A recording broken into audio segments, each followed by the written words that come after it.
আমার ছোট্ট এই রান্নাঘরে আজ হবে জিভে জল আনা এক আয়োজন। মাটির চুলার মৃদু আঁচ, খোদে হাঁড়িতে ফুটন্ত গরম খিচুড়ি আর আলু দিয়ে কষানো গরুর মাংসের ঝোল। চলুন আজকের দুপুরে এই সাধারণ কিন্তু অসাধারণ মুহূর্ত ভাগ করে নিই আপনাদের সাথে। স্বাগতম আমার মিনি কিচেনে। শৈশবের সেই খেলার ঘরগুলো কি মনে আছে? বড় হয়েও সেই ছোটবেলাকে আজ সজীব রাখতে আমার এই ক্ষুদ্র হেসেল। এখানে প্রথমেই আমি মাংস আর কোচানো আলু নিয়ে নিলাম। তারপরে আস্তে আস্তে সকল মশলা দিয়ে এটাকে আমরা ম্যারিনেট করে হাতে মাখিয়ে তারপরে রান্নায় বসিয়ে দিই। তো এখানে দেখেন পেঁয়াজ, তারপর কাঁচামরিচ এমন সকল প্রকার মশলা দিয়ে ভালো করে হাত দিয়ে মেখে দেন চুলা জ্বালিয়ে বসিয়ে দেব। আমার এই ভিডিওটা সম্পূর্ণ দেখলে অবশ্যই আপনাদের ভালো লাগবে, আর ভালো লাগলে অবশ্যই লাইক কমেন্ট শেয়ার করে দিবেন। এই তো এখানে আমি এলাচ, দারচিনি, গরম মশলা সকল প্রকার মশলা দিচ্ছি, তারপরে যে তেজপাতাও দিয়ে নিচ্ছি। এখন আমি গুঁড়া মশলাগুলো দিয়ে নিব। তো দেখতে থাকুন সম্পূর্ণ ভিডিও।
আমার এই ছোট্ট রান্নাঘরে রান্না করা দেখতে খুবই সহজ মনে হলেও অতটা সহজ নয়।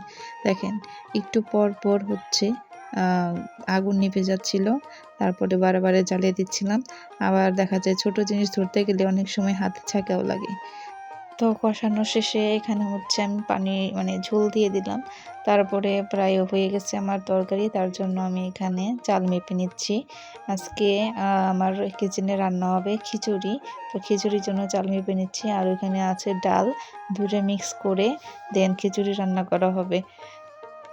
এখন যে ডালগুলা মিক্স করে দিচ্ছি, তারপরে এগুলা এখন ভালো করে ধুয়ে নিব পানি দিয়ে।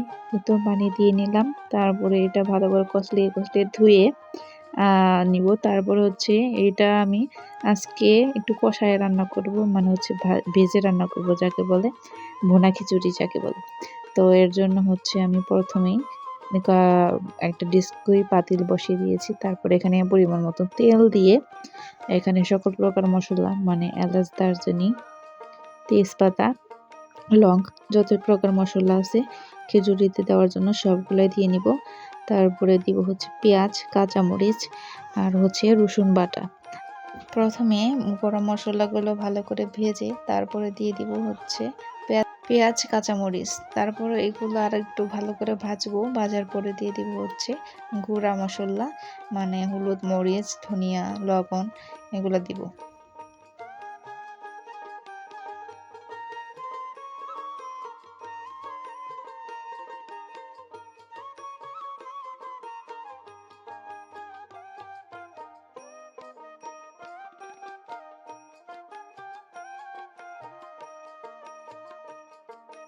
এখন দিয়ে দিব হচ্ছে চাল আর ডাল যে মিক্স করা ছিল সেগুলো দিয়ে আবার কিছুক্ষণ ভাজা ভাজা করে নেব নেড়ে চেড়ে। তারপর ভাজা শেষে আমরা পানি দিয়ে এটাকে মানে রান্না করে নিব কিছুক্ষণ। তারপরে হচ্ছে এই তো পানি দিয়ে নিলাম। এখন হচ্ছে এটা আমাদের ফাইনাল লুক। মাঝখানে অনেকগুলো ক্লিপ নেওয়া হয়নি। টাটা।